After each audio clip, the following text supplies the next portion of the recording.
Welcome to Safety Sisters, the podcast about the people who keep you safe at events and beyond. In this episode, I get to chat to Becca Wilusz, Assistant Director of Athletics, Game Operations and Championships at Duke University in North Carolina. Becca discusses her unusual career path into crowd safety at events, how she designs event plans, applies her background in biomedical engineering to planning, risk and data analysis, and how her team work with students and student bodies to manage crowds. We only scratch the surface of Becca's extensive experience and knowledge, so I look forward to inviting her back very soon for part 2. I hope you enjoy. I'm absolutely transfixed by all of your stories and all of your experience in your work at Duke University as Assistant Director of Athletics, Game Operations and Championships, which I can't wait to hear more about. So my first question for you, Becca, is how did you get to where you are today? What brought you into the magical events industry? Thanks so much, Ethan, and thrilled to be on the podcast. Long-time listener, first-time caller, right, as we go through. So, and I've been to the UK once, so hope to go back sometime soon, but we'll see. But yeah, so my journey into the magical world of events is probably going to be a very unique story as we go. And so my background actually is in engineering. My former athletic director used to introduce me to people as the most overeducated facility and event manager you would probably ever meet. And so when I was going to graduate school to get my doctorate in biomedical engineering, I promise there are tie-ins. I also at Duke University, I really started getting to work in events and crowd management and crowd behavior through various positions with Duke Athletics, which is where I work now. So at Duke University, for anyone who's familiar with college sports in the US, Duke University is most well known for its basketball team and the raucous environment inside our basketball stadium, which is Cameron Indoor Stadium. Our student section is known as the Cameron Crazies for a reason. I love that.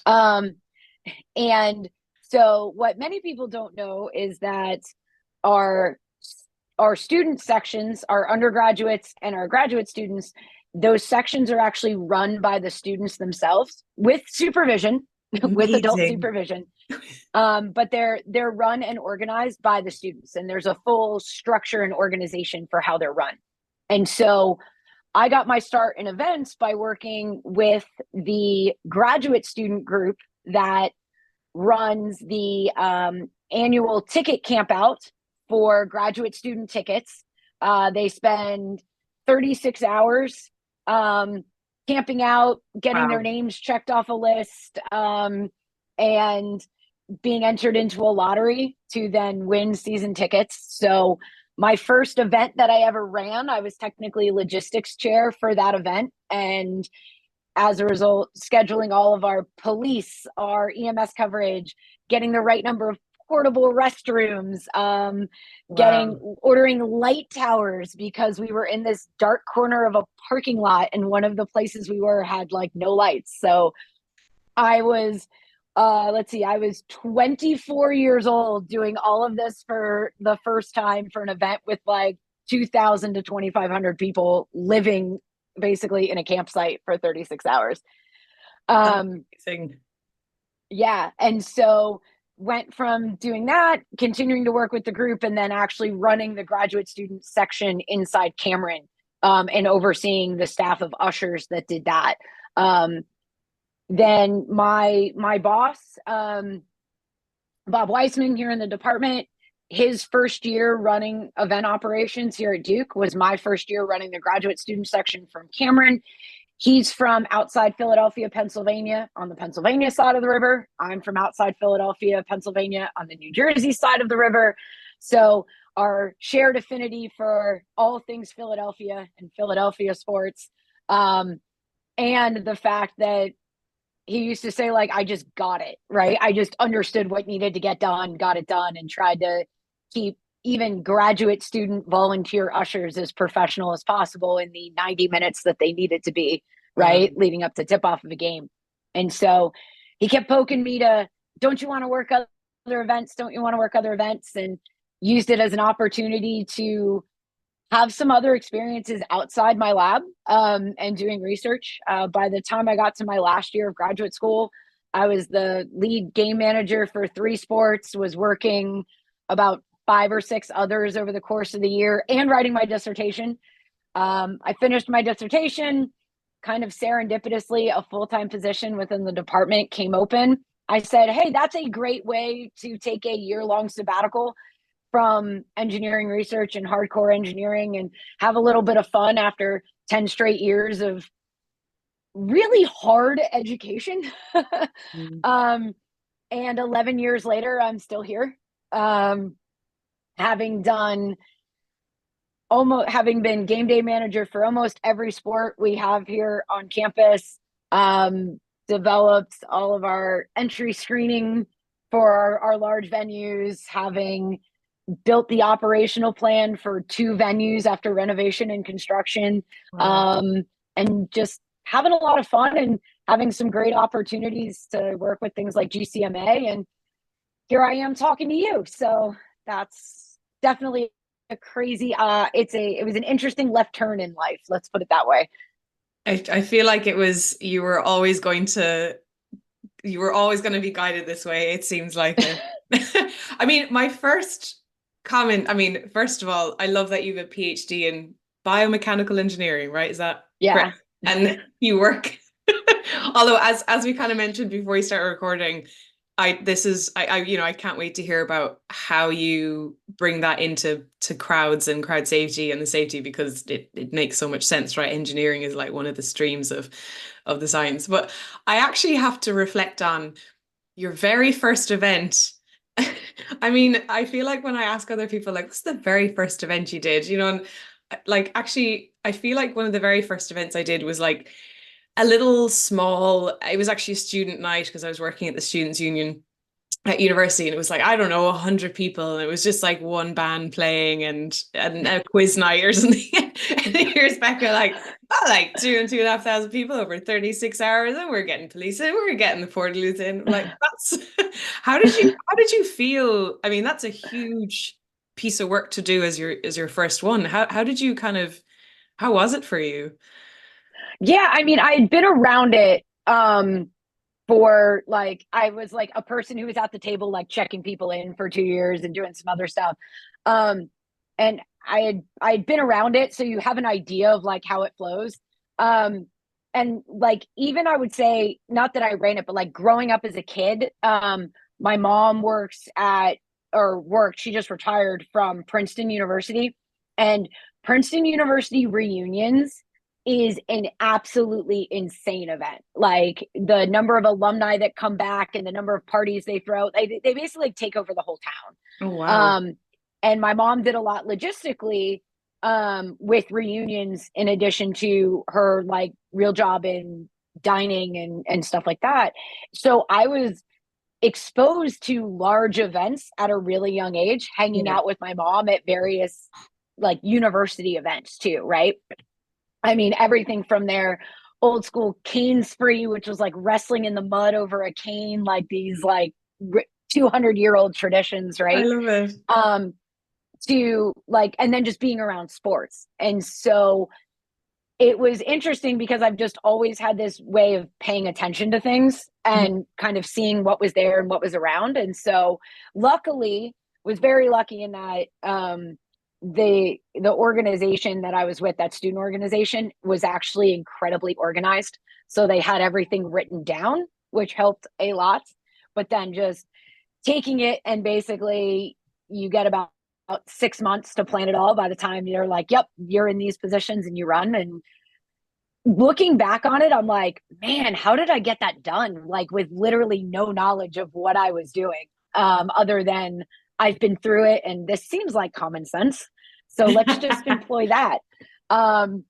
somewhere along the lines, my dance teacher that I had as a kid would have been so proud, because common sense really can be yelled into a person. So you got it from your dance teacher. Who knows? I love it. And yeah, as you said, like you were kind of exposed to it, with your mom and with others. So you were kind of picking things up by osmosis almost and I having that guess, yeah. support as well. Yeah. I love it. And um I had a question that just kind of came up and then it disappeared, but it will come back. So at the university, you have more than one venue. You've got a number of venues that you take care of. Yeah. So we have a total of 27 varsity sports here at the university. We have 11 on-campus competition venues, something like that. Pretty close to 11. That's And then a huge. couple off-campus competition venues as well. Our venue sizes range from 400 to 40,000, depending on sport. So our smallest is tennis, which are tennis and swimming and diving, which are about 400 or 500 in terms of physical seats.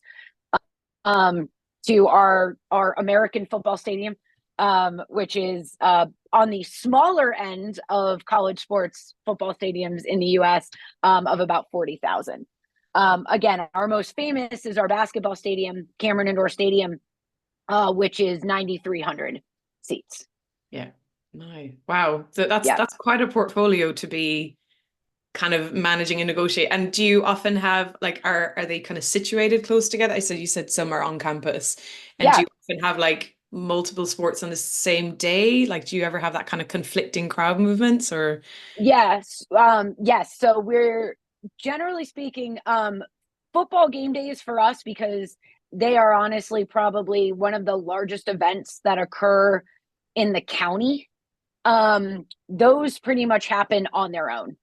We try to not have other large athletic events, or really anything more than like maybe like an inter squad scrimmage going on or something like that, on a football game day, just because it stresses the system too much, right? Like we have all these resources that are devoted, from police to like contract event staff, so like stewards, right? Like you guys would have across the way, EMS, just traffic resources, right? Like it just stresses the system to have too many things going on at once. Mm. But well, we definitely have other things going on basketball game days and things like that. Most of our athletic venues are all together on our West campus. So from where I'm at in my office, I'm a stone's throw away from 7 different venues, um, all of which share the same parking, which is really fun. But Wow. yes, we do definitely have ins and outs. And then we have a couple competition venues over on our East campus, which is about a mile down the road from us. And then we have a couple off campus. Our off campus venues are things like rowing. We don't have a lake big enough here on campus for them, um, and Undergrad. things like that. Wow, that is quite a gosh, that is quite a busy place, Becca. I'm really intrigued. Can we peek into a day in the life of you in your role? What would be kind of a typical sort of working day or yeah, in the office, in the planning stage, and we'll get to an event stage. Yeah, I would say I think one of my favorite things about being in this environment with that many teams and that many venues is I like to say that we don't have typical days. And I think that's one of the things that I've fallen in love with Mm. this being in events and being in crowd management is every day is different, every event is different, everything has its own unique challenges and problems to solve. And at the end of the day, I love solving problems. It's what I think other people would say made me a really good engineer, is that I loved solving problems and creatively solving them. Um, and so a typical day, like I would say, a typical day for me right now, sitting here in, the end of March, um, I'm prepping for getting ready for really large events coming up in April and early May. So getting everything together for um, our track and field invitational, which is various roster sizes, but about 35 schools coming in. It's over 2,500 entries over 3 days of competition, which is happening concurrently with our university reunion alumni weekend and 2 lacrosse games in the venue that's literally right next door, and all those fun things that we just talked about with everything being on top of each other. Planning for our spring football game, which is the next weekend, trying to start getting things together with, hey, how do we want to credential, because it's not the regular season? What are we going to do? What's the format going to look like? Are we doing a large student event? How much tailgating are we anticipating, right? To try to operate it on a scale that's appropriate for what we think we're actually going to need, right? One of the things for us is, with that many venues and that many different sports, the dynamic scale that we operate on, even within a single venue, let alone across venues, is really, really wide. And so trying to figure out exactly what we need that is enough to make sure we're covered, but not too much that we're wasting resources, is a lot of kind of what we do. But yeah, so in addition to trying to get all the staffing and all that stuff, right, it's, hey, what public information are we putting out? What are the things that we influence? What are the things that we're meeting with other people about? It's a whole lot of communication and collaboration with what we do between us and our external affairs, so like our ticket office and our marketing arm and those guys and our communications people, just to make sure we're trying to keep everybody on the same page and avoid surprises when we can, but they inevitably happen when you've got that many moving pieces as you go. So I'm really lucky. We've got an incredible team of 12 full-time staff within our department. We're athletic facilities and game operations in one. So we have a portion of our staff that focus primarily on facilities and maintaining facilities and projects within facilities and things like that.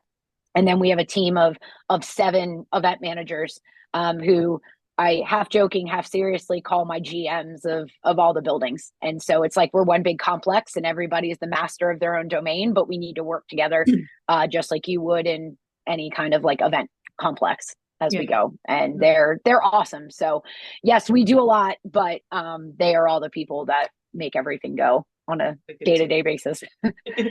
And so when you're like kind of, as you said, you're sort of assessing the impacts of the different events and, do you have a sort of framework that you use? It's like a kind of like, without wanting to say a checklist, but almost like, have we considered, these 1 to 10 points, or do you assess kind of on certain points, for example, like in terms of, I don't know, the profile or the behavior, or like, as you said, like the tailgating, which tailgating's the where they meet in the car park first, isn't that? Yes. Yeah. Is there something that you work with, like a structure that you work with? Yeah. So you hit the first thing, right? Like when we initially get our schedules, right, it's looking at opponents, right? So for us in college athletics, you can look at your schedule and be like, hey, look, these are the days that we're playing our main rivals, right? So for us, that's the University of North Carolina, Chapel Hill, which is literally 8 miles down the road from us. So those games always get highlighted because those are just a different level of intensity, not only with the fans in the stands, but on the field as well, right? So it's just one of those where it's like, yep, typically it's always we usually add a couple extra people anytime that we play North Carolina, just to make sure. I mean, as we go through, right? And even if it's not, contract staff or police officers, it's like, hey, how about have an extra person from our own team with you, right? Just in case as you go. Then we look at, all right, like there's number 1, right? Then it's like, all right, what other local schools do we have on the schedules that are either have, to your point, like a large tailgating culture, are really likely to drive? How much do we think we're going to have of a visiting team presence, right? Because we can generally predict what our fans are going to do, but what the visiting team fans coming in going to look like?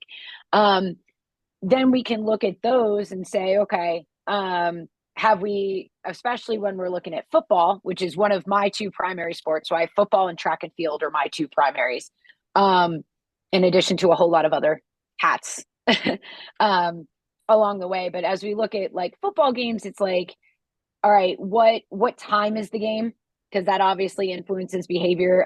A noon game is very different than an 8 p.m. game. Yeah. As you go through the day. What other kind of associated events are there with that game, right? Do we have a large broadcast pregame show coming in? So in the US, things like ESPN College Game Day, it's a huge 2 to 3 hour broadcast in the morning that happens prior to, typically hours prior to the big game in the evening. Wow. Do we have a large other network presence on site, right? Like what kind of things do that have, and what is that going to do with drawing people to campus? What do we need to plan for around those events? And how is that going to potentially change the dynamic of what's happening with the game itself later in the day? Then kind of internally with us, to your point, we look at what does my event impact the day before? What else is going on that my event can impact the day of? And what else is going on that my event can impact the day after, right? And depending on what kind of event it is, right? For a football game, I'm looking at maybe 3 days before and 2 days after by the time everything gets cleaned up and going.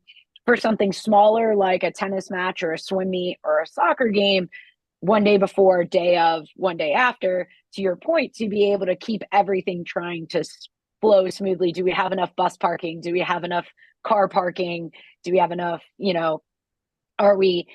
is EMS covering multiple adjacent venues? Do we have EMS in every venue? Where are we at? What are we doing? And, the occasional times where it's like, hey, we're playing in a facility that's not ours per se. How are we working with those entities for either as a tenant or whatever, as we go through? So, kind of look at the team and the fans around each thing, look at the broadcast piece of it, and then kind of that basic, what am I impacting before me, at the same time as me, and after me, and try to work together to make those things work.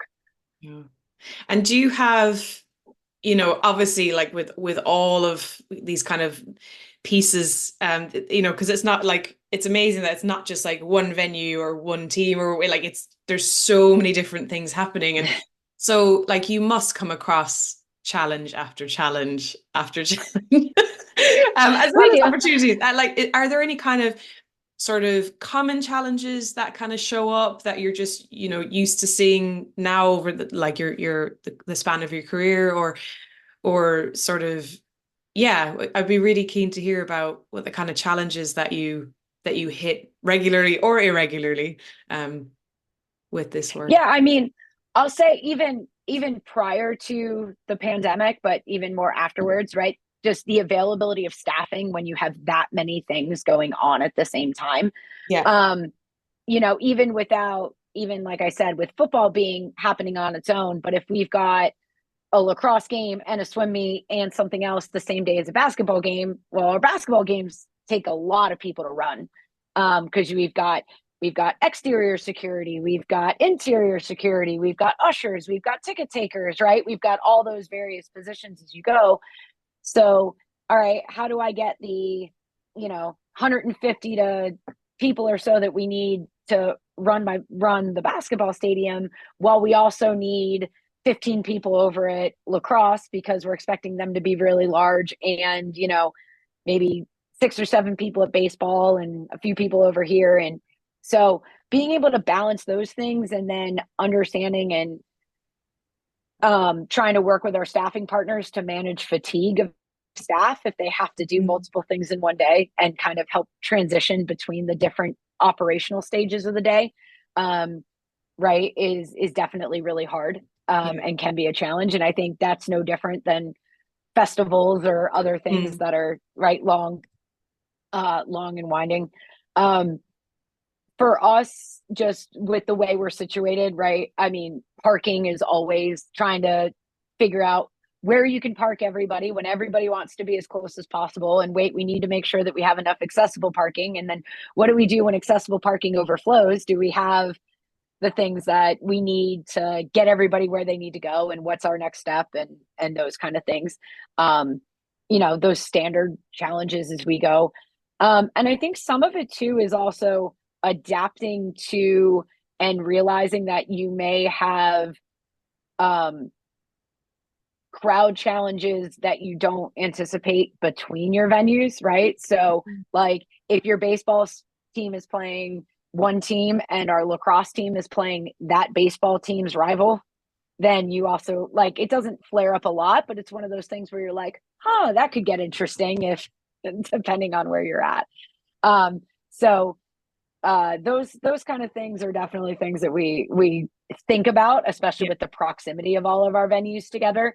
We've had times where we'll never forget this one. We had a really large basketball game and a very large student kind of tailgate party outside on the front end of the game. It's what they do, right? It's what we're all used to.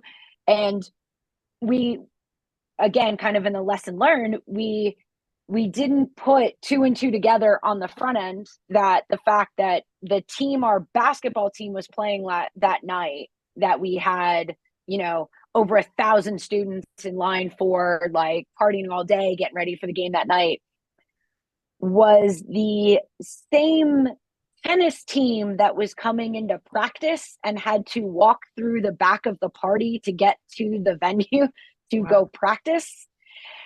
And then we realized we had to, like, redeploy some security around, like, our outdoor tennis courts so they could practice without getting harassed and things like that. And it was like, yeah, we learned from that one and haven't made that mistake again. Wow. As you go through. But those things that come up on the fly, right? That you're like, ooh, they're wearing the wrong color shirt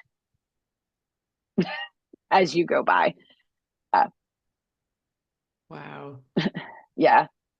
So there's all those little things that pop up. Yeah. And it's like, and the thing as well with, like, with this industry, you can only do the best you can with the tools that you have. Like, there's always going to be surprises, right? We're dealing with humans, we're not dealing with boxes. Like, people make decisions, and so, like, there's always going to be, you can plan to your heart's content, but, like, to bring out the old military saying, no plan survives first contact. So Yeah. I really want to hear how you bring your engineering background into this work. Yeah. So I think probably one of the things that I use the most, so, like, my background was in biomedical and mechanical engineering. So yes, in biomechanics. And because of what I focused on, so if it makes slightly more sense, I did a lot of research in, like, orthopedics and in orthopedic biomechanics. So hey, now I work in sports. All right, maybe that's like the slight bit. But I also had to take a lot of civil engineering classes along with it because of what I did. And so it was, I think, one of the things that I've really brought with me is that idea of always having a safety factor, right? Where in engineering, it's always, is it 1.25, right? Is it 25? Can you hold 25% more? Can you hold 100% more than you need to, right? What do you need to do? And so really try to think about things like that, particularly when we're looking at around our venues, especially with everything being on top of each other, right?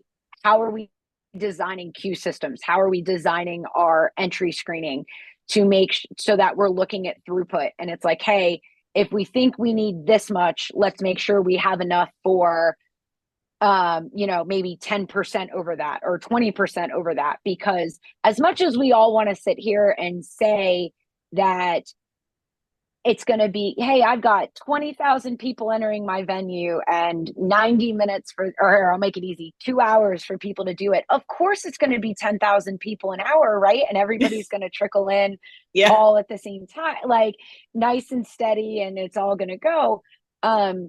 Whereas in actuality, right, all of us who do this on a regular basis, we don't need math to tell us this, right? Everybody's going to show up as late as possible because they get stuck in traffic. They, they want to have those last 3 beers out in the car park before they come in, right? Whatever it is. And so, sure, if you can do 800 people in an hour, per screening lane, that sounds great, but that's not going to help you when everyone's rushing in later. And so trying to build in those kind of safety factors and all those things, but also looking at it, from as much as we can, right, around crowd density and how big of a space do we have? No, really, how many students do you really think are going to come, right? And try to think about those things. And do we have a space that's big enough? Things like that as we go. I think also because of having worked with numbers and done a lot of math for so long, I do a lot of tracking and trending of things like ingress profiles and stuff like that around our stadiums. And so, like, for our football stadium, again, because that's my baby, we like to joke that my boss physically built the building and I built the operational plan for the building. So I have, with all of our ticket scan data, by gate, by time, by day, like what every game looks like since renovation.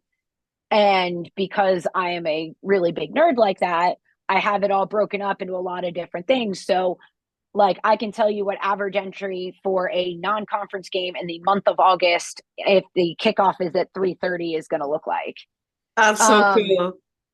And then, so what it does is it gives us a lot of, and trying to trying to encourage our younger staff of how do you look at your ticket data? What are things that you can look at to do these things, to be able to, have an idea of what's your appropriate level of staffing? How many police officers do we need? How many medics do we need? Hey, if we're expecting this many people and it's 95 degrees, how many heat management stations do we need? What do we need to prepare for? Things like that. And so, but using that a lot to look at trends and set those things up. Sometimes they're terrifyingly accurate. Like one football game this year, my estimate off my numbers was within 17 people of what actually scanned into the game. Wow. Yeah. And it wasn't like, it was like 100 people. Like, it was like a 14,000 person football game and I was within 17 on my guess. That's incredible. I'm not always that good. Don't get me wrong. That's my one that I like tip my hat, or hang my hat on, and was like, I quit. But like being able to do things like that when we, again, even within our own venues, we can operate on so wide of a scale, is really helpful. Again, looking at crowds, I think, I think my engineering background is one of the reasons why I'm so drawn to crowds and crowd management and kind of crowd behavior, not in the psychological sense, but in the physical sense. Because I'm like, this makes sense to me. Yeah. Because in a lot of ways, like, I know people are far more complicated than like water, right? Like water doesn't stop and take a selfie. But if it doesn't work with water flowing through a pipe or a series of pipes, it's not going to work for people either. Right? Like, what happens when water counterflows? Well, it splashes and it blows up. What happens when people counterflow? Well, they get stuck. And so, but it's also, right, like water will always take the path of least resistance as it goes down. So you can try to force it through something, but it's always going to go straight down the hill, even though you have a really nice switchback ramp over here. Yep. Right.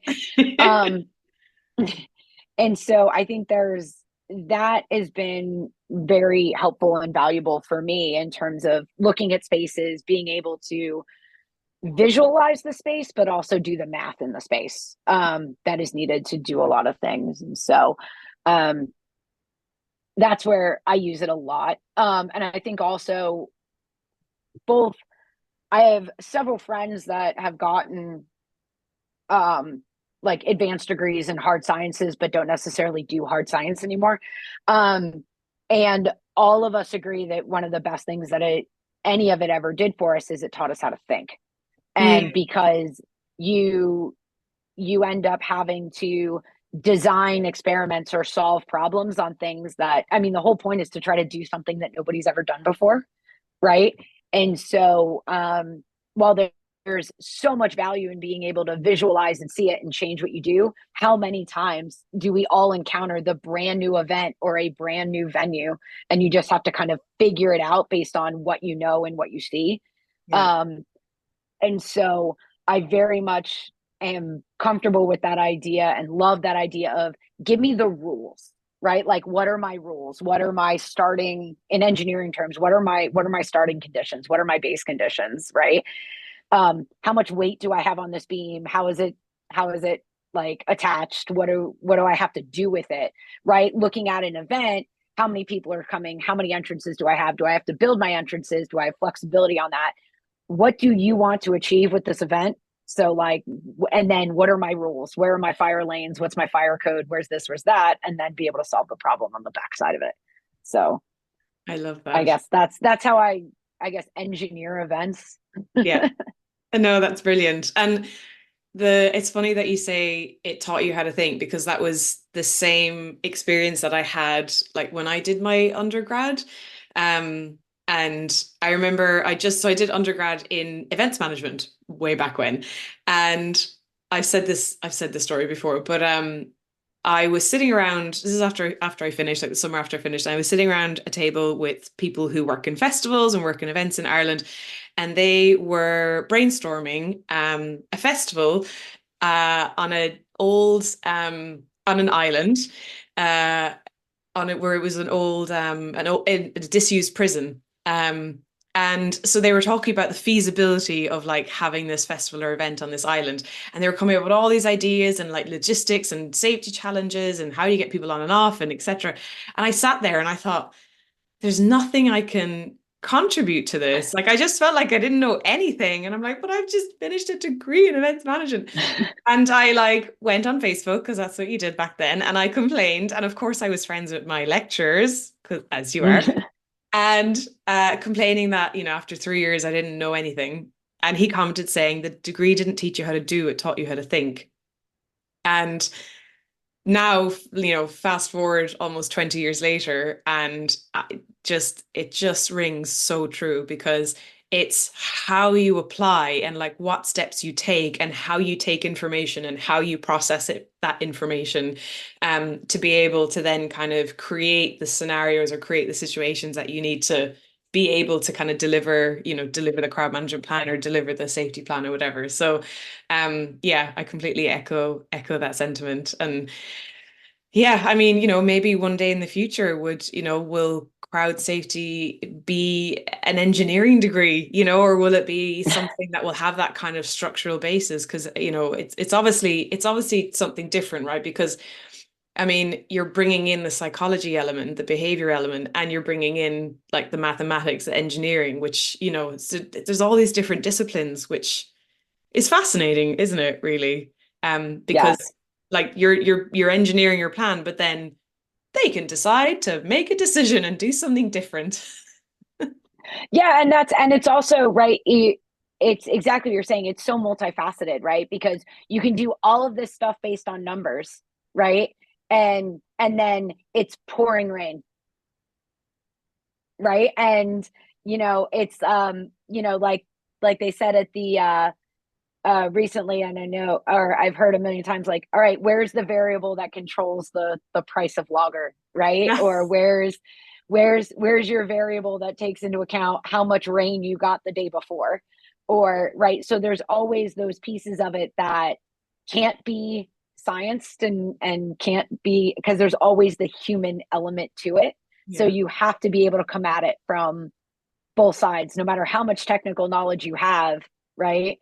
There's always going to be somebody who trips over the fluorescent yellow cable tray, right? In the that's clearly visible no matter where, right, what you do, um or you can't take into account, you know, the fact that you didn't know that a player on the team went to the elementary school that they're running the promotion for, and now you have like, right, that now you have 2,000 extra people instead of the like 200 you thought you were going to have, right? So there's Wow. always those extra things that are fun. And students will be students. Students will be students will be students. Yeah, I mean, could you talk to me a bit more about, this is, the events that you're doing is student focused, isn't it? And it sounds to me when you say you're scanning people in, like, do people get, is it just season ticket holders or do they get tickets for the game? So like, do you know how many are coming in advance or, and I'm assuming are they all students? So like, could there Yeah, be anyone who's just a fan? I don't know, or are they all students? yeah. So all of our events are a mixture of general fans and students, right? Our largest student section that is available to our students is in our football stadium because that's our largest venue. We set a record this year for student attendance at a football game, or at least that we can tell, because we had what was it? We were at, I think it was 6,000 students at the Notre Dame football game, which is really impressive given that in total we have about 15,000 students on campus. So, about Almost 40% of half. our student body Yeah. was there. At in our basketball stadium, our total student section is about 2,000 of the 9,300 seats, 1,200 for undergrad, 725 for graduate students. So there's always a mix. And so they all get either a ticket. So for everything other than men's basketball, there's a separate ticketing process where they can claim their tickets in advance. It's all digital now. It's wonderful. It's my favorite part of mobile ticketing. And they can get them in advance. So we've adapted a lot of our student entry over the last several years just to adapt to, hey, what makes sense? How do we prevent overcrowding of them and things like that based on where they're coming in and where they're coming from, and trying to give flexibility. So like we don't do, like, for football and our other sports, we don't have necessarily one designated student entrance. We're like, hey, you've already got your ticket, go ahead in whatever gate, like you can enter any gate just like any other person Yeah. because you already have your ticket, right? Yeah. For men's basketball games, our undergraduate students have their own entrance and our graduate students have their own entrance, and they have a process that involves checking their IDs, scanning their IDs, making sure that they are they have done all the things that allow them to be a student and don't have any like student conduct things or whatever that would limit them from going to games and all that stuff. And so they each have their own process for that. But again, that splits the load. It splits the energy between two different sides of the building and Yeah. allows us to fill their sections separately. But yeah, we always have a really good idea of how many are going to come. And we work with, as I mentioned earlier, the students that run those lines. They keep us posted on, hey, how many people are in line? How many people do you think are coming? Hey, when you get to this number, like, we're not saying turn people away, but make sure people know, like, it's very unlikely that you're going to get in if we Yeah. get above X point, right? So it's something that we've really tried to do to help with trying to create reasonable expectations among the students, because it's so funny being on a college campus where people need, it's like, yes, capacity applies to students too. Like you know just like you can't fit 300 people on a bus Yeah. like a clown car, we can't put 3,000 people in a 1,000 person section, guys. And so trying to do those things to set those expectations and create those expectations has Yeah. definitely been one of those things that I would say it's become more supportive Yeah. from other places, as opposed to people being like, no, they're students, they pay tuition, they got to be able to go. Yeah. Yeah, we can take so many of them. Yeah. And do you find, because the sections are actually managed by the kind of managed, as they're managed by the roles or people in the like undergrad or postgrad, Yeah. um, do you find that you get more buy-in then from the crowd because they're kind of being instructed or communicated by their peers?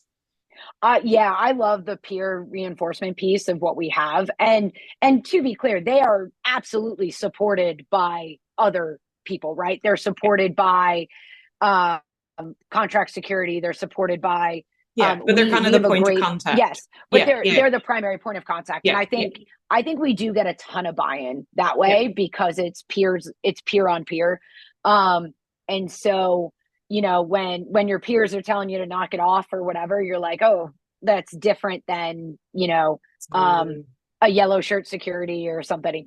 yeah, We're also really lucky, I would say, and I'm not saying we're the only place that has this, but our student affairs department does a lot to around our athletic events as well. And so there are people that the students know that are, yep. So there's peer reinforcement, then there's like student affairs reinforcement, and then there's the other levels kind of yeah, above and beyond that too. So, and we use that to help us in a number of different things, whether it's just monitoring student lines, helping that around some of the larger student tailgates, whether it's around trying to set expectations if we're about to win a large football game and we think people are coming on the field, like things like that, just to How try would to you get how would people you that they know. communicate that?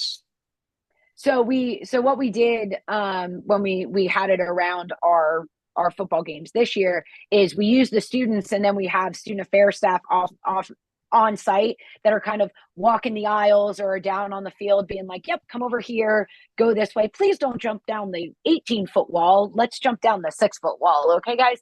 um and and it was great for us this year because we had, I mean, our our dean of students who just left for an incredible opportunity at another institution, but he was also a DJ.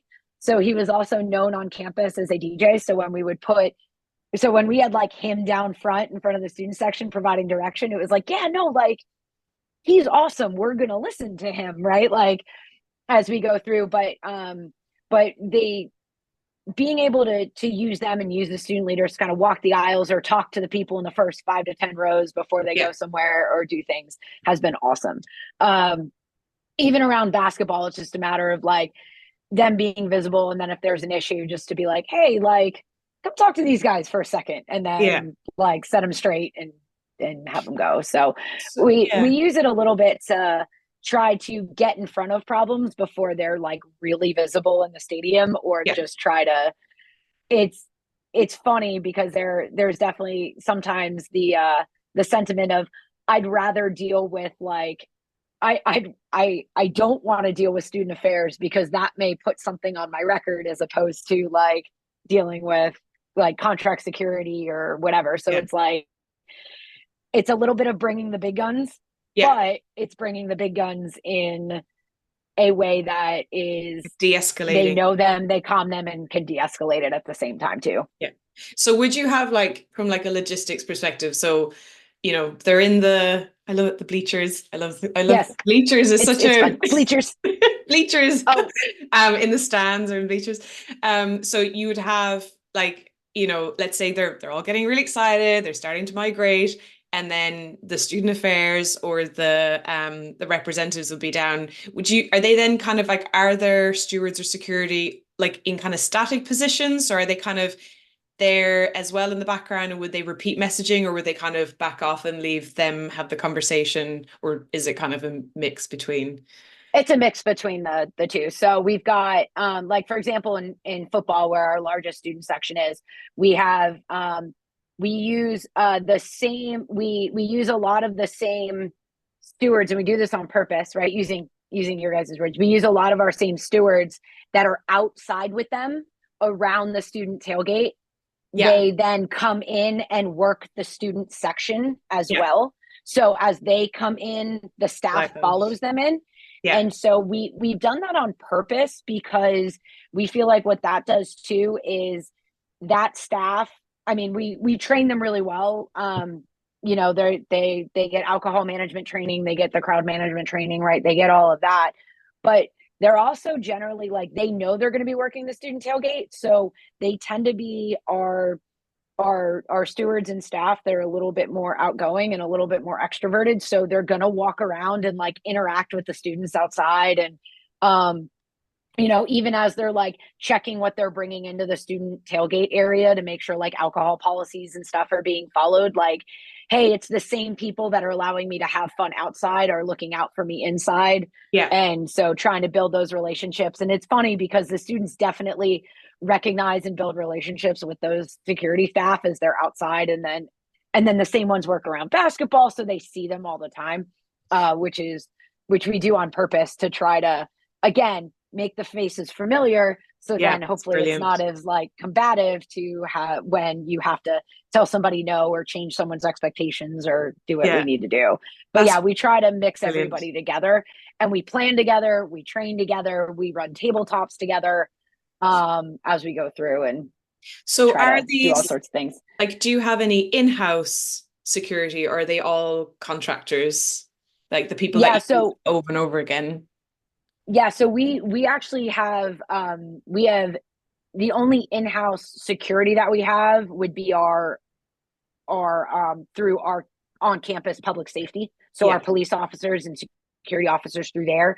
All of our venue staff is all third party, um, from what we work. That's just how we're structured. Yeah. And it sounds like there's you've got kind of that recurring um people in that third party, in those kind of Yeah. contractors. You're getting the same people back and back again, which is really great. So like from a retention perspective, that's actually quite good for so for a contractor, Yeah. So usually. yeah, and I mean there's always going to be like there's always turnover, but we Yeah. have a good base that comes back. I Yeah. mean, one of our the perfect example, right, is one of our court security for basketball, who's now one of our student section security for football, and works with us. I have been working with him since I was a graduate student running the graduate student section, what, 15 years ago. Oh wow. And so, yes, and he is definitely your what you would think of as being your stereotypical like 6'7" ginormous. He's on the corner of the court for a reason, right? Um, but like, and of course, here I am. I'm like 5'3", and like, so he purposely puts his hand over his head to make me like high five him and stuff like that when we see him on game day.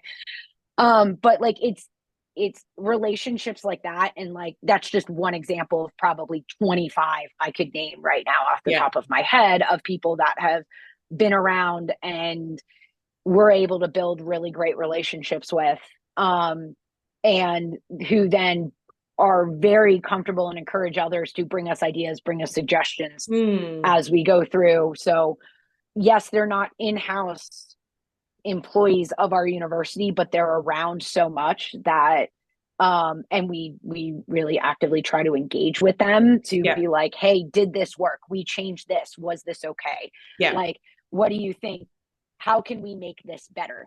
Yeah. Um, right? Like a great example of it in terms of that planning phase of it was every year before football season, we do a multi-agency supervisors night. So we bring in our boots on the ground supervisors from maybe a dozen different campus and on-campus entities. And we sit in one room and we review stuff before the season, but then we do a whole bunch of like mini tabletops to discuss stuff that either has happened to us and didn't go great, so we want to figure out how to do it better, or has happened to somebody else, or we saw on online because it happened in Europe somewhere, right? Yeah. Like definitely used many examples from Euros, right? Like we were talking like ticketing, fake tickets, right? We use all the sorts of stuff like that too.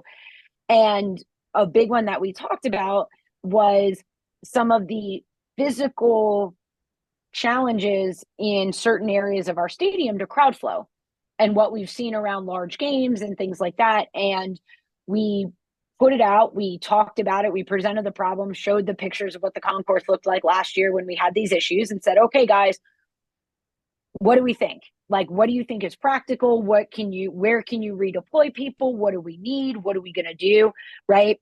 And sitting in that collaborative environment with all that staff, we came up with an alternate plan that we put in place. It had its bumps, but like that we then continued to adjust through the season, but like got to a point where we're like, hey, we actually feel a little bit better about this really tight corner of our concourse, but taking their ideas and what they see, and because they're on the ground.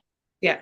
Right. I'm in control. I'm up top. Like Yeah. I'm watching it on a video, or I'm trying to watch it through my front windows to see what's happening, but it's very different on the ground Yeah. versus what you're seeing upstairs. And so again, just trying to work with them on those things, or as we or around our large student tailgates. Hey, what worked, what didn't, where do we need people as we shift through these various operational phases of this? Where do we need people? Do we need to bring people in at this time? Things like that. And just I like to think we keep getting a little bit better at it every single year, because we really do try to engage with the people that are on the ground Yeah. and say, what do you need and what can we do to make it better?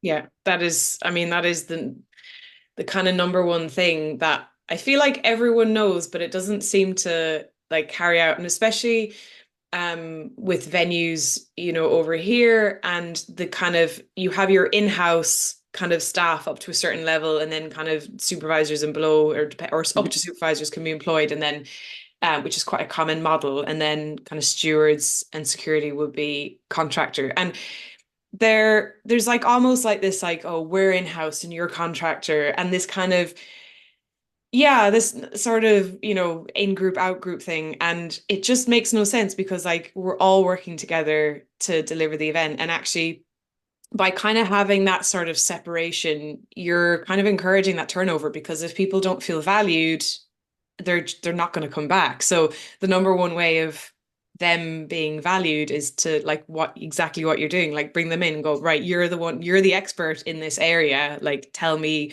how it works, tell me what's happening, tell me what, you know, and build a plan together. There was a woman who I worked with, she was doing quality assurance on like the crowd safety staff of a venue, and she did her I don't know if it was undergrad or master's, but her thesis in like what drives, like what kind of not drives, what yeah, like motivates people who work in security and stewarding.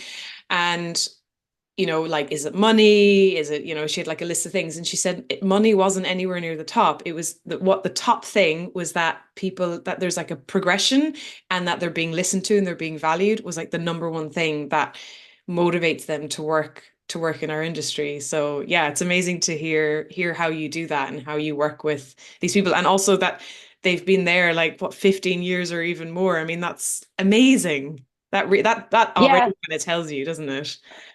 Yeah, and I think too, like working with contract staff too, it's always hard because when you don't work for the venue, there's always that hesitancy to say something negative, or say something like Yeah. doesn't work or needs to be changed, because you're like, well, are they gonna listen when Mhm. I'm like, hey, or are they not gonna win and bring me back because they think that I'm like like being overly critical, or I don't see what's going on, or I don't understand it, or whatever. And so, and it's hard, but like, and it's hard to break that, but being like, look, like we want to know what's happening. Like if something's not working, tell us, because how many situations, right, that we could probably all name or know that we've worked through or managed, where if the one person boots on the ground had radioed it up then in an earlier stage, right, then and been like, hey, this is a problem, or this isn't working, or this whatever,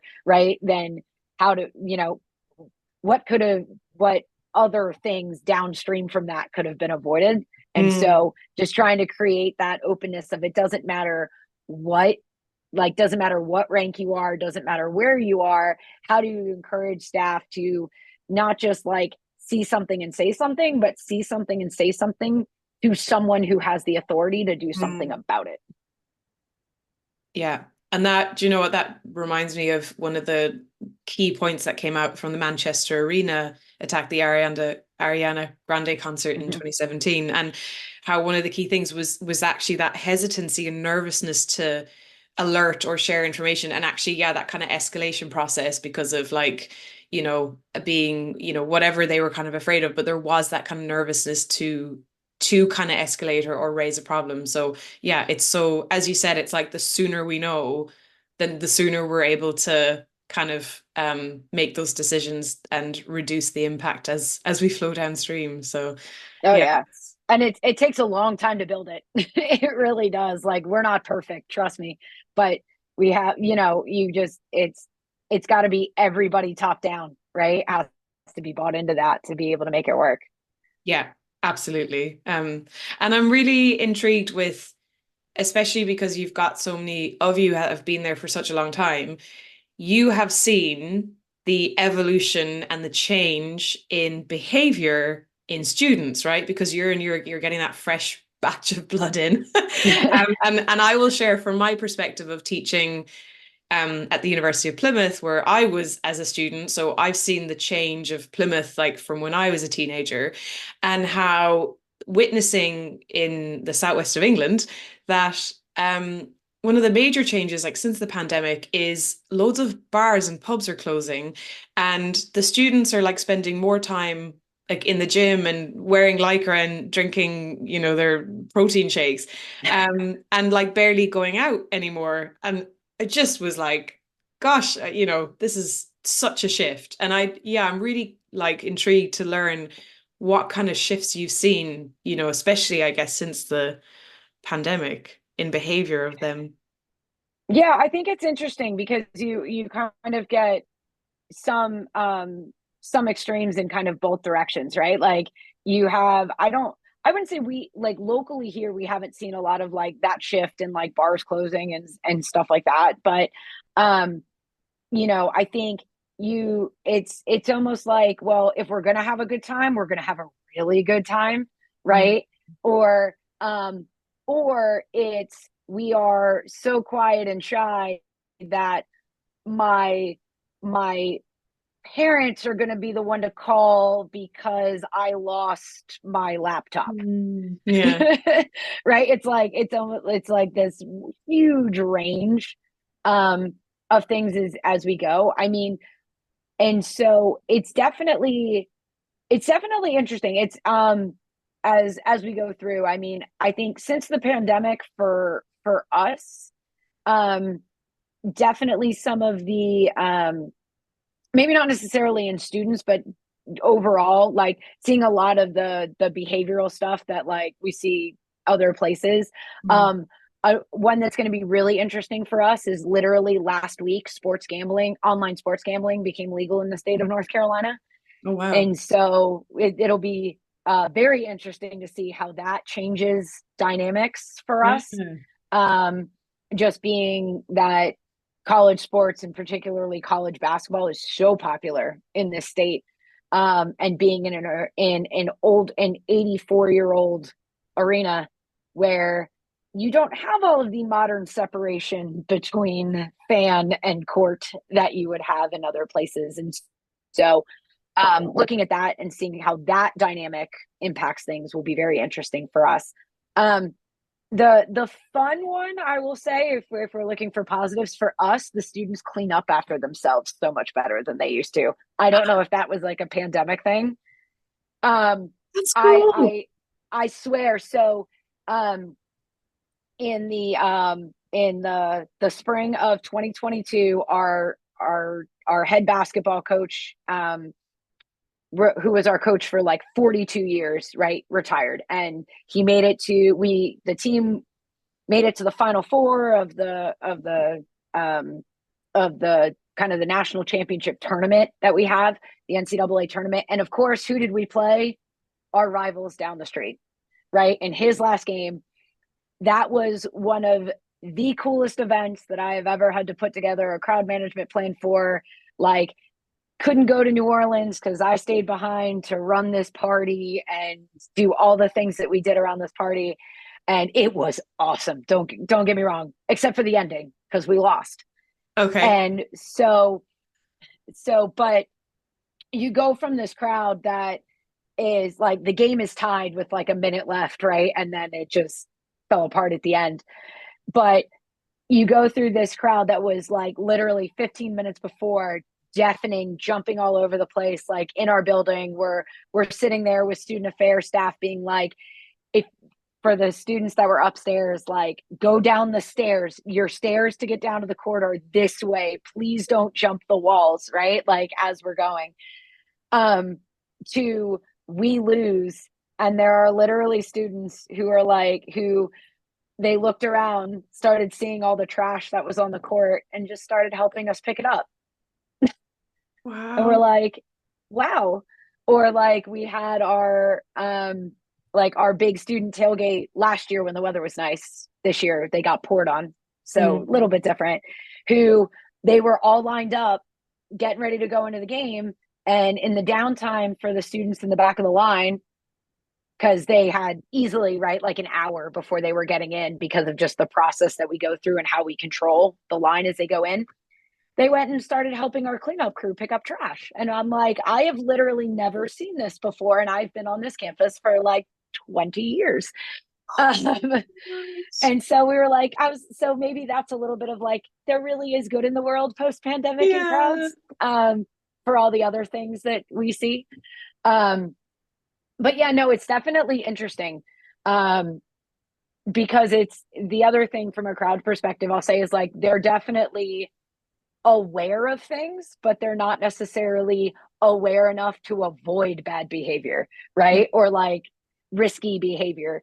When you do a t-shirt giveaway that turns into just this mess of human beings, and you're like, and Love that. and the students are like, well, that seems like a really bad idea. And I'm like, yeah, you nearly trampled each other to make sure that you got your size medium. Like, you recognize that that's a terrible idea, but you don't do anything to not have that happen. Yeah. So, needless to say, we've completely redone how we do t-shirt giveaways. Uh, we plan out everything, including like stuff like that, just to make sure, because it's like, How have you redone t-shirt giveaways? so the one that we did this year, or following that, one, we make sure that they are significantly further from the entrances or exits of the building than our staff probably really want, than our marketing staff really want them, to Yeah. give them room. And then this year, for the big one that they did for basketball, we took our huge green space that's out in front of the arena, and we put the exact same number of shirts in both. It just, the sizes worked out that way, so it was like small sizes were in the front Yeah. half of it, the larger sizes were in the back of it, because we were like, well, and we kept one way crowd flow through the whole thing. So like, Nice. it, when the smaller sizes ran out, it's like, well, when a smaller size runs out, you're not going to go, or like, you're not going to go smaller for a shirt, Yeah. right? You're Like, gonna, so yes, you're going to gonna keep keep going. moving. So we just kept them moving. So if it ran out, Nice. just keep going down the line. Nice. And like, because it was raining, we made sure that all of the queuing was underneath the tents, and we had plenty of tables set up so they could do multiple queues underneath the tents, and everybody could stay dry, knowing that they would like naturally want to go undercover because Yeah. it was raining. So Yeah. we tried to think of all this stuff as we Nice. go through, and was like, hey, look, this is how we keep them from running each other over to get a t-shirt Yeah. at the end of the day. But it's, again, it's that, like, everybody know, like, the this is some of the funny stuff with like crowd management, as I'm sure you experience. Like, everybody knows, like, oh, if it's raining, I'm gonna run undercover, right? But they don't, you don't have the connection that everyone else is gonna think that way too. So it's like, why can't we put the autograph session under the football concourse when it's gonna rain? I'm like, because it's going to be filled with people. No, it'll be fine. And I'm like, no. And then, it starts raining, and I send a picture from a security camera to our marketing guys 5 minutes later and go, this is why I told you no. I love it. I one thing I learned recently, about the brain, and that the prefrontal cortex, the part that rationalizes like Yep. our amygdala, so that rationalizes, risky behavior, the kind of bit that goes, there's that part of it that goes, oh, this is fun, let's do that. And then the prefrontal cortex is like, yeah, but you're going to hurt yourself. That doesn't mature until we're like 25, which makes a lot of sense to me and my own. Yes. But also like Yes. the kind of behavior of like teenagers, young people, where you're like, I don't understand why you're doing this. Oh, it's actually because like their brain literally can't rationalize. So I just found that really interesting, and kind of then gives me allows me to be a little bit more compassionate when they do these insane things, and you're just like, have you had any of those moments where you're like, did you guys just really do that with students? Yes. Yes. I mean, I feel like everyone has that, but like it's just every day on a college campus where you're like, really? Is there one that Yeah. stands out? Oh man. Are there ones that stand out? I mean, there are definitely ones where I can think of people walking out of a venue and being like, I know you had far more clothing than that on when we let you in. Um, Anything recently? Anything recently?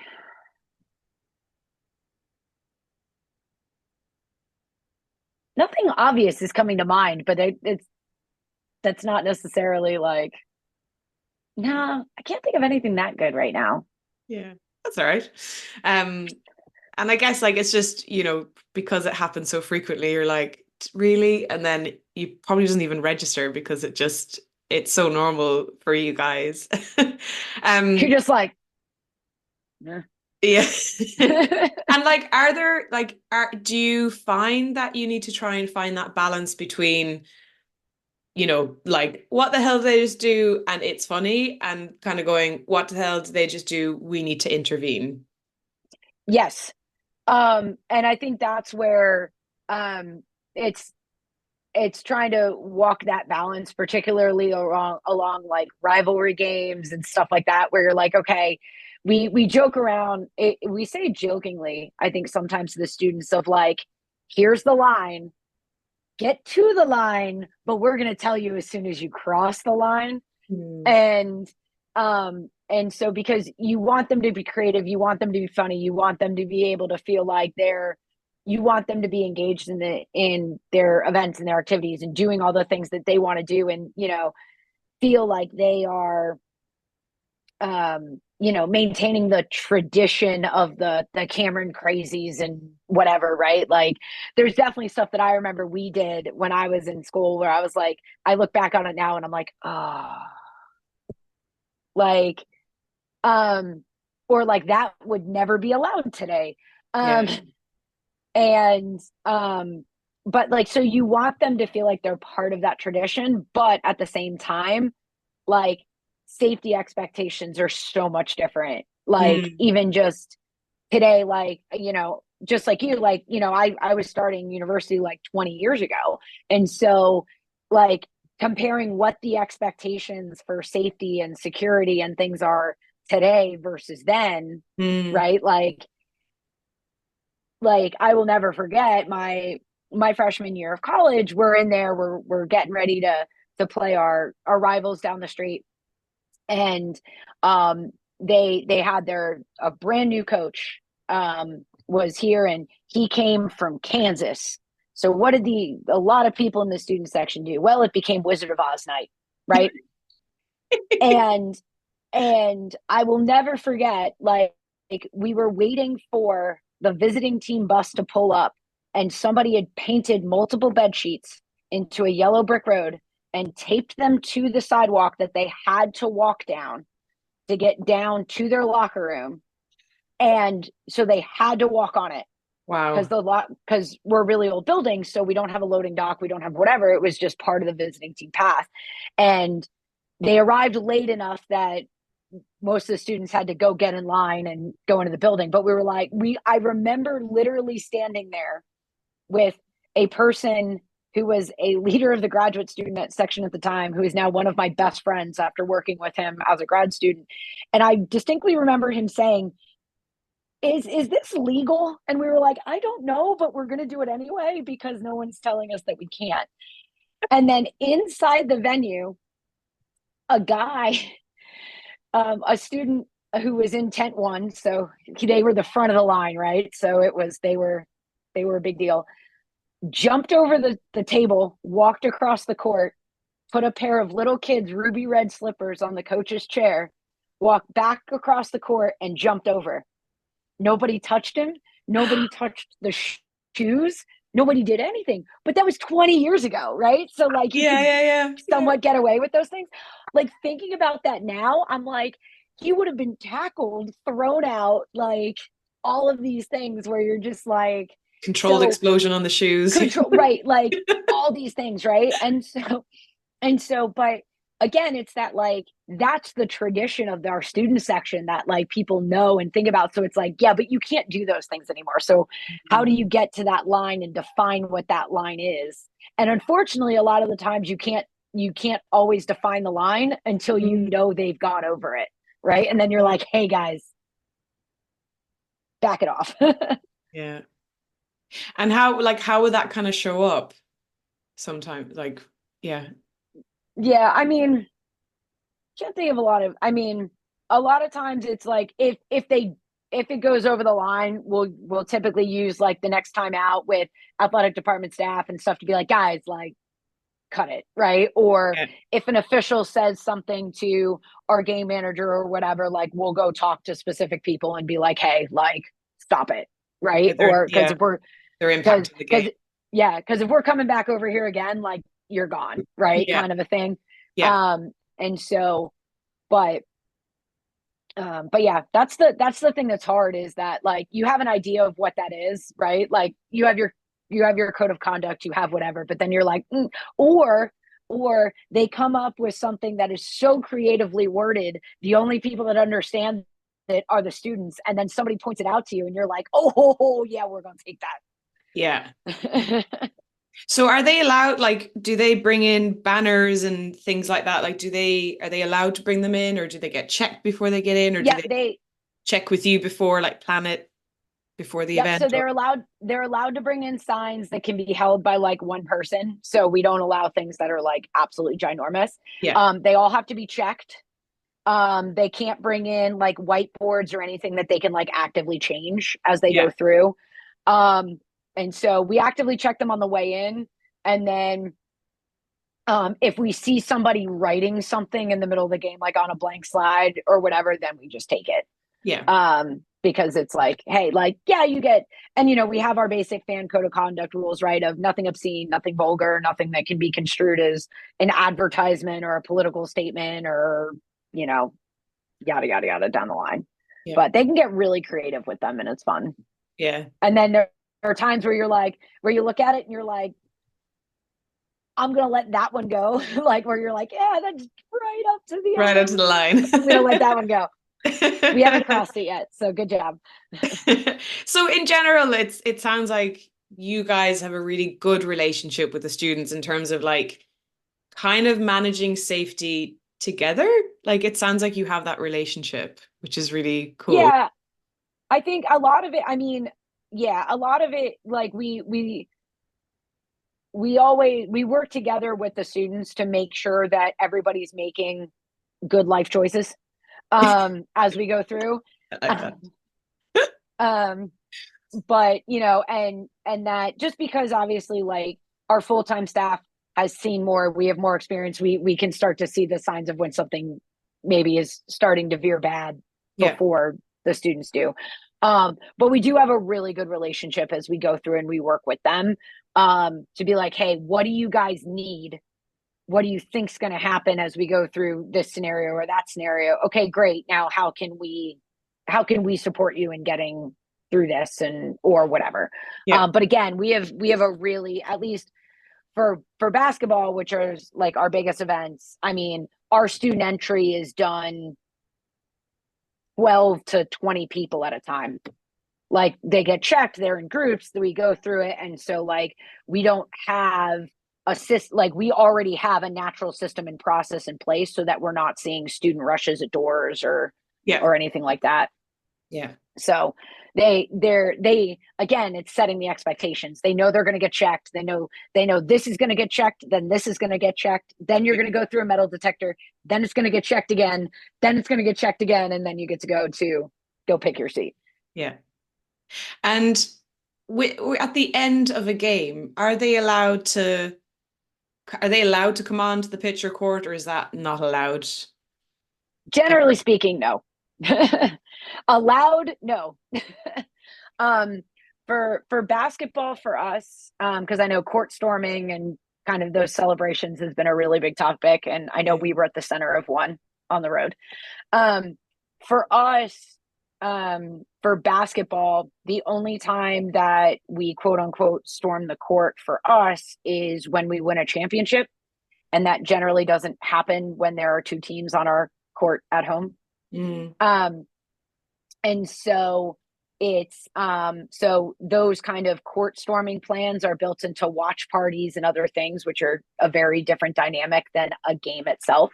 You know, for football, yes, we had a field storming this year. We've had a couple of them. I've managed 3 of them total in my 11 years through football, or managed being a glorified word, right? You just do the best you can to influence it. Yeah. And it's not necessarily that it's allowed, it's just a matter of that risk assessment of if they're showing they're going to go and that this is what they want to do to celebrate, are you potentially causing more harm by stopping them? Yeah. And so at that point, it's, you know, how do you manage that risk? What risk are you going to take? And then how do you influence the behavior so that they do it in the safest way possible, I guess.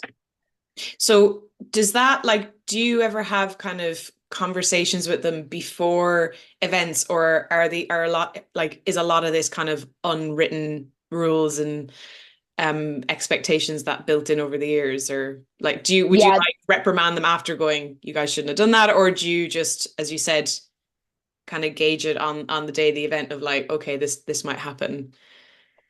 For us, if we think, like, speaking of football, right? It's like, so for basketball, it's kind of an unwritten rule and understanding of that's just not something that we do. Yeah. That was set by our previous head coach with all of the success that we had, and has carried over into women's basketball as well. It's just not something that we do. But when we do it, we do it because we won the whole thing, right? And it's a big deal. And then we have our party then. For football, it's something that I can honestly say, I look at the schedule from the start, just looking at opponents and go, okay, are there any opponents on this schedule where it could happen? Right. And then I'll circle them. And then it's done. And then it's looking at, kind of how everybody's season is going, and is somebody now really highly ranked? Is somebody like, where are we? What does this game? But the other part of it too is like, what is the potential significance of this game for us? Right. So it may be that we're playing a team that's not highly ranked, but we could win a conference championship because we win the game, right? Or whatever. And it's like, hey, at that point, they might come on because we haven't won this in 30 years, right? Or something like that. And so it's a dynamic thing where we always look at it. We have written plans for it that are, hey, and then kind of leading up to the game, we'll talk with the key entities to be like, hey, if this were to happen, these are the things that, here's the progression of how this is going to go. Prepare your respective staffs that are on site. This is what we're going to ask of you. This is what time this check-in meeting is going to be. You're going to hear from us at this time, and this time. We're going to react to what we see, but generally speaking, it will look something like this as we go through. And then we go with the flow and see what happens. Yeah. That's like the whole kind of genie gig, isn't it? Like you plan as best as you can, and then you plan your response. You respond as Yep. best you can to what shows up. Yep. And it's all about the awareness to realize that, hey, this is different than what we thought was going to happen. So I need to flex this, and this is how I need to flex this. Or, all right, yes, I said I wanted staff over here, but we really need staff over here now. Like, flip Yeah. and Yeah. go. Because, goofy things are, it's sports, goofy things happen. Yeah. And you could think you win a game, and then all of a sudden someone scores from 75 feet out, and you're like, well, maybe not. Yeah. And then do you find like when you have responded that the team on the ground have been able to flex, as you say, and be able to be responsive to kind of show up at a different location or kind of that command of that instruction coming down from you in the control room and the speed of response to that instruction, has it worked? Has it worked well? Sometimes it has, sometimes it hasn't, but they're also, again, it depends on how much time they have to react to the Yeah. instruction, right? Yeah. Um, so generally speaking, they've done a good job with it, but there are always those times where you're like, yep, nobody could have responded that fast, so we Yeah. do the best we can. Yeah. So we also try to make sure that we have the like relationship with not just like with not just the like our own crowd, but like with our visiting teams and stuff like that, so that, trust me, there is nothing worse than the conversation that you when you have to go up to like a visiting team who thought they were going to win and now have been like upset, and you have to be like, hey, so all these people might be coming, this is what I need you to do. Yeah. Right. We all have those plans, but it's about having that relationship to be able to have that discussion of Yes. like, hey, here's our plan, this is how we're going to get you out. If something goofy happens, this is what we need you guys to do. And so, or hey, we're anticipating that our students are going to come onto the field at the end of this game, we've got staff in this position, get behind, have your handshakes, but then get behind that staff line. They'll make sure that students stay on where they have, you guys have this side to do what you need to do and go, kind of a thing. So we're protecting your bench, we're doing this, we're doing that, but this is what we need you guys to do. Yeah. So, and again, it's all about, that's just what we do. And everybody's got lots of different things. And there are some schools that allow their fans on the field after every game and stuff like that. And so everybody does it a little bit differently. Yeah, And you exactly. just hope that, and you just hope that when people come on the field, they're not doing it to try to pick a fight. Yeah, yeah. That is, Yeah. that it's part of the celebration and the kind of the joy of it rather than trying Rather to than, trying to do yes, something deviantly. Yeah. yes.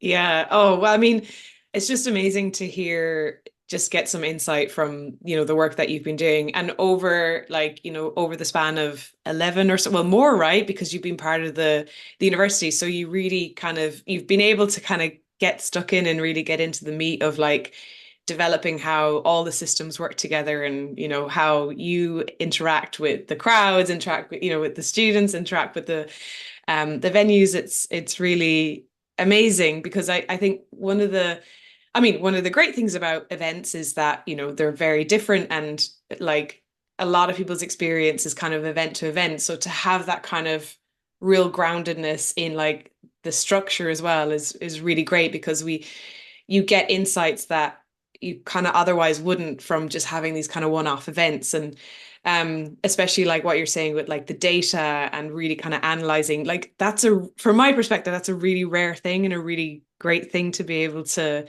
do and to work with. And also the relationships that you have over such a long period of time. Once again, that's from my perspective, that's quite rare and something really special. And so I really, my last question for you is I would love to hear what infires you, so inspires you and fires you up in your work.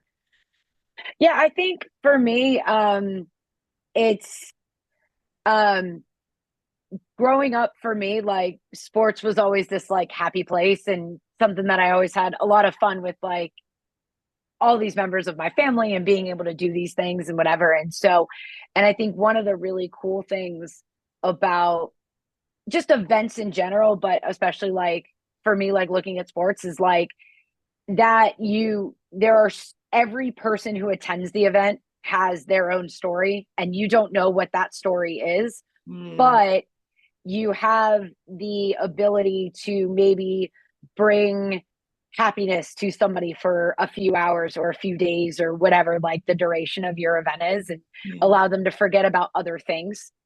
And where for that duration of time, like that they are in, like, you are, well, for us, or the way I see it is like being here on campus, kind of to your point, it's like I get to bring all these people into my home and show them a really good time, and then allow them to go home and then share that with other people afterwards, or like whatever that is. And so I think being able to do that is kind of the what keeps you going, right? When you're on like hour 75 of the week or whatever, right? Is like, hey, remembering that, like, when we host these huge games or we host whatever, like, hey, like that might be that person's once in a lifetime, like for us on this campus. Or, maybe they were a kid like me who was a Duke fan their entire life and never got to go to a game until they actually went to school here, or they've never been able to go to a game for whatever reason, right? And so, like I said, like being able to welcome them into like wherever I'm working is like my home that day, right? Trying to be like the best possible host that you can as you go through. And then kind of outside of that fan piece of it, or the guest piece of it, being able to share my experience and all that I have been able to learn from the people that I've learned from and have come before me and have experienced more things that I have, and trying to be that person to help shape like our younger staff members and our interns that are in college, trying to do event management degrees and things like that, to be like, hey, like there's all of this stuff out there, and like don't hesitate to get involved in it. And like these are all the really cool opportunities that I've had, and the way I've been able to get better from going after these training opportunities and being on discussions like the control room and ESA's member meetups and all of these things. And I know like UKCMA and all the things, that similar things that you guys have over on your side of the Atlantic, and just trying to do those things to educate so that our events can be safer, but also be able to do it in ways where you're not just like saying no all the time, and trying to figure out those ways to like, hey, yes, we can collaboratively do this, and then try to make sure that there are people coming behind us that are also thinking about these things, and hopefully make it right, like, so that when our equivalents 20 years from now are sitting on a podcast talking to each other, they're like, what they did 20 years ago, gosh, how could they allow them to do this stuff, right? And hopefully some of the problems that we're talking about are solved. Yeah. Oh, I love that. Thank you, Becca. And I think that is what we're doing, right? We're here, we're creating and facilitating like once in a lifetime experience. And that is a really that's quite an honor, isn't it, that we get to do those things. And also I think the changing that narrative of being like the kind of safety police to being more of like, we're here to facilitate you having a really good time. And especially you with, working with students and in that student environment of like, that's the number one time in our life, that we get to just go absolutely nuts. So to kind of feel that we can go nuts, but that we're still safe, and like managing that and doing a lot in the background that they don't even realize that, we're doing all these things to keep them safe is quite an amazing thing. So thank you so much for... We want them to go nuts where we can see them and have the resources to be able to help them if they need it. Yes. There you go. The other You thing go. that there you go. The other thing that I'll just say too, because it is, the Safety Sisters podcast, it is very cool to be sitting where I'm sitting now, knowing that when I started in facilities and in events operation, I was in event operations, I was the only female. And now our in our like office, granted we were smaller, but still I was the one female in our office. And now we have on our events side, we are now the majority of us are female. And we've had of our interns that we've had, at least 50% of them each semester are female. Sometimes like they outnumber the guys, which is Wow. awesome. And so there's always that little bit of like happiness to be like, yeah, let's go. Like as That's we go through too. amazing. So God, that's amazing. What a what a shift as well in the in the evolution of your career there to get that change, which is absolutely incredible. And yeah. I mean, there's already stuff that we were talking about today and we didn't get to because I was just like Yep. absorbing all of the amazing things that you had to say. So I feel like there's, if you're up for it, I feel like there's definitely a part two to this conversation because there's so much that I would love to hear from you and learn from you and that I feel like people would definitely want to listen to more of. So and I think this is definitely, the whole like being a woman in this industry and in especially in safety and events is such an evolving thing. And I think we do need to mention that like in the UK, the UK CMA, the UK Crowd Management Association has elected its first woman chair. Doing a little dance. So Anne-Marie Shiviv, like what a just absolute amazing milestone and shift in our industry and representing. So I definitely feel like the tides are turning in the right direction. And yeah, this is definitely something that we can chat more about. And oh, Becca, thank you so much for taking Absolutely. to speak with me. I've really enjoyed this conversation and I really hope we can do it again. Thank you for listening. If you enjoyed this episode, please rate and follow the show and leave a review if you like. For more information on my work in crowd safety, research-led articles and other resources, see murphymorris.co.